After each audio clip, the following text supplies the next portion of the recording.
तो हेलो दोस्तों, नमस्कार। कैसे हैं आप लोग? उम्मीद करते हैं आप लोग बिल्कुल ठीक होंगे। दोस्तों, बिहार सरकार की तरफ से महिला रोजगार योजना के तहत प्रत्येक महिलाओं को जीविका से जुड़ी सभी महिलाओं को सरकार के तरफ से 10-10 हज़ार रुपया देने का प्रावधान किया गया है, जिनमें कई सारे महिलाओं को पैसा आ चुका है और कई महिलाएं इससे वंचित है। लेकिन सरकार के द्वारा यह आश्वासन दिया गया है कि प्रत्येक सप्ताह किस्त बाय किस्त इन सबों को पैसा दिया जाएगा। जितने भी महिलाएं पैसा ले चुके हैं उन लोगों के अंदर एक कन्फ्यूजन है, क्या यह पैसा सरकार के द्वारा वापस ले लिया जाएगा या फिर आपके सहायता के लिए यह पैसा दिया गया। तो आइए हम इसके बारे में जानते हैं।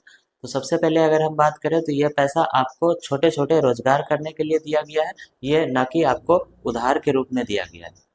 लेकिन सरकार की तरफ से 6 महीना आकलन करने के बाद अगर आप सही पाए जाते हैं तो आपको 6 महीने के बाद 2-2 लाख रुपये बिजनेस करने के तौर पे दिया जाएगा। सरकार के नोटिफिकेशन के अनुसार स्पष्ट कर दिया गया है कि अगर आप फर्जी जानकारी देते हैं या फिर कोई व्यवसाय नहीं करते हैं, वो पैसा खर्च कर देते हैं, तो आपसे ये पैसा रिटर्न भी लिया जा सकता है। तो कई सारे महिलाओं का ये कहना है कि 10-10 हज़ार में हम कौन सा रोजगार कर सकते हैं। तो आपको जानकारी के लिए ये बता दें कि 10-10 हज़ार में कोई सा भी रोजगार शुरू नहीं होता, लेकिन सरकार के तरफ से आपको बस सहायता राशि के रूप में दिया गया है कि अगर आपके पास 10 हज़ार, 20 हज़ार या 25 हज़ार के आसपास पैसा है तो आप उसमें 10 हज़ार रुपया मिलाकर कोई सा भी रोजगार कर सकते हैं। टोटल 15 से 16 प्रकार का रोजगार के बारे में दर्शाया गया है, जिसमें आप छोटे छोटे रोजगार जैसे फल का रेडी लगा सकते हैं, सब्जी बेच सकते हैं, जूस का दुकान कर सकते हैं, बच्चों के छोटे छोटे खिलौने, प्लास्टिक आइटम वगैरह आप बेच सकते हैं। वहीं पशुपालन के क्षेत्र में भी आप छोटा छोटा रोजगार कर सकते हैं, जैसे गौ पालन, बकरी पालन, मुर्गी पालन इत्यादि शामिल है।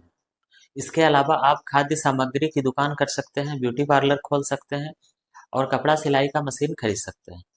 तो अगर आप इनमें से कोई सा भी रोजगार शुरू करते हैं तो सरकार की तरफ से 6 महीना आकलन करने के बाद बड़े व्यवसाय करने के लिए 2-2 लाख रुपया सरकार की तरफ से दिया जाएगा।